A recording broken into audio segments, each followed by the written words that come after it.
So, again, what are we saying? We're saying that there's a two polarity behind everything, and we don't get enough examples of it to really get that matrix moment. When Neo suddenly under the matrix, he's seeing all this, sees it everywhere. Yeah. This is the amazing thing about the subject. It's like a coding. It's like a computer programming behind everything. So once you get it, and it's not complicated. It's only the law of polarities. It's only two things. It's not like, you have to understand 747 dynamics. It's just two.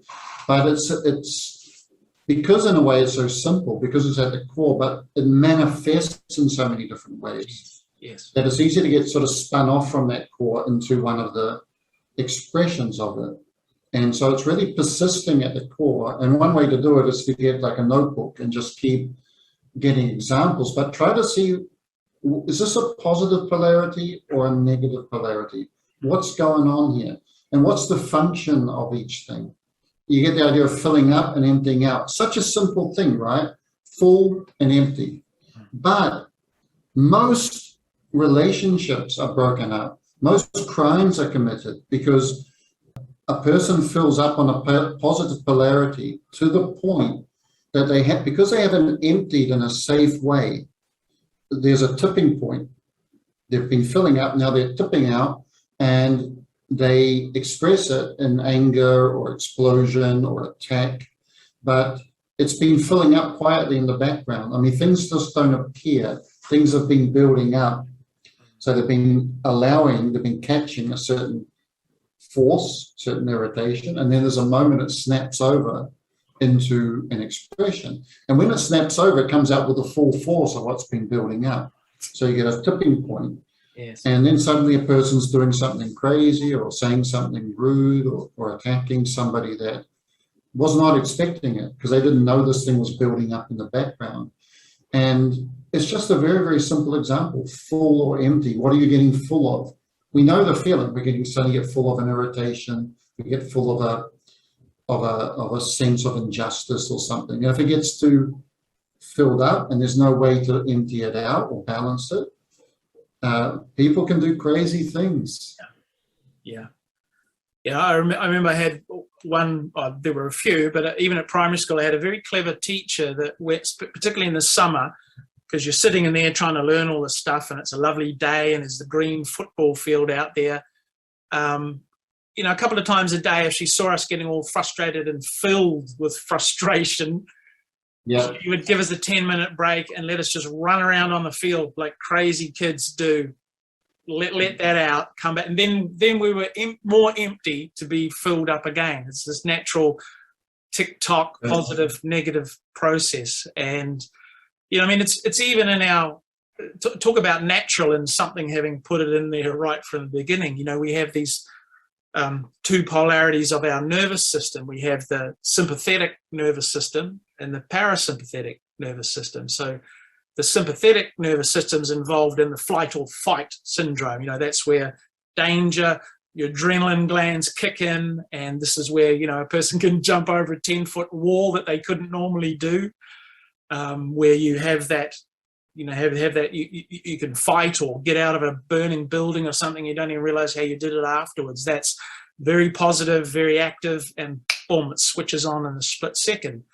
And then the parasympathetic nervous system, that's the one that kicks in when we relax, we're listening to softer music, we're being creative, we're sort of meditating, and you're constantly switching between the two. Now, what's really interesting about that is, I don't think anyone would argue, and it goes back to what you were saying about hard and soft. I mean, this is why there are those two natures that's built in to the human system.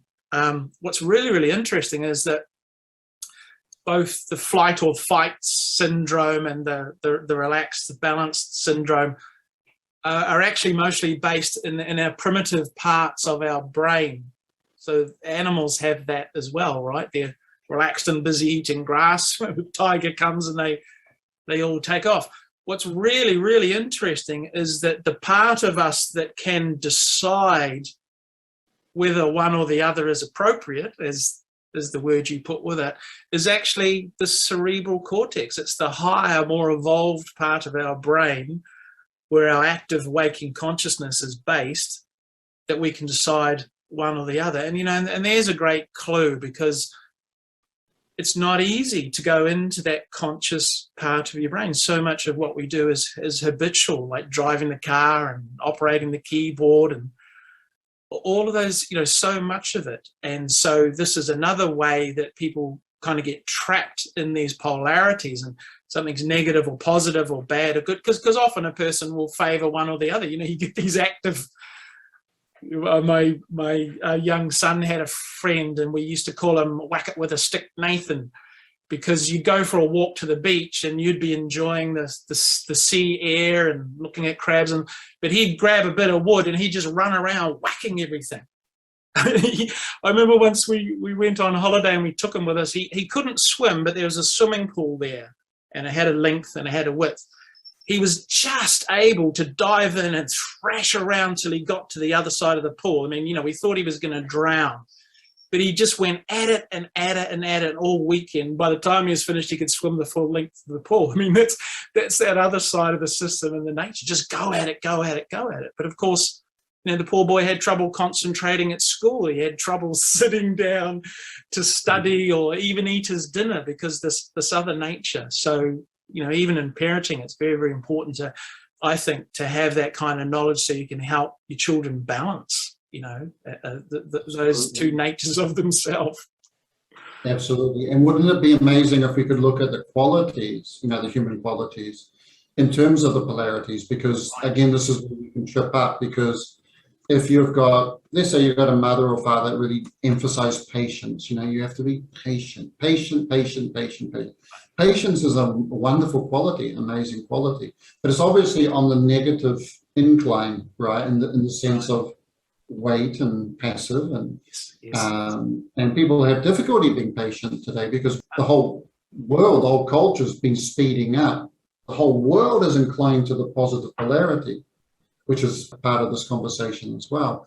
But let's say you've filled up so much from patience, and you've emphasized patience as the kind of most important thing to always be, that when opportunity appears, when moments appear that you should act, you should leap, you should jump. Yeah, right. Yes. You can't react. You're suddenly too passive. And the opposite's also true, like your story of, what was it? Whack him with a stick. Whack him with a stick, Nathan, yeah. So you get the person who's like enthusiastic, right? But if you're always which is a positive polarity thing, clearly, but if you're always enthusiastic, how do you calm down? How do you evaluate whether something's worth being enthusiastic about without looking calmly at it? So all the qualities can really fall into one polarity or another.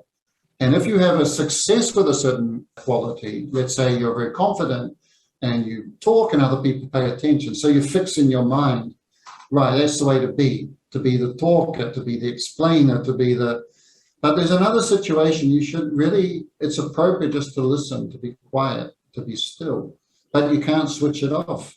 No. Because this is what you've told yourself is the winning way, or the world has told you is the winning way. And we like to do it with others. We like to say, oh, this guy talks, this guy's really, another classic one is, this is a really funny guy, or this guy's really serious, or this girl's really serious, or she's really funny. And you kind of fix into a funny guy or funny gal role, and that's the polarity compared to the serious thing. And I don't think it's a coincidence or just by chance that so many comedians end up falling into deep depression. I was just going to say that, yeah, absolutely. Also because they've loaded so much one pole that they flip at some point and suffer a major crash. And again, so there's a balance. You can't always be joking and funny, and you shouldn't always be heavy and serious, clearly.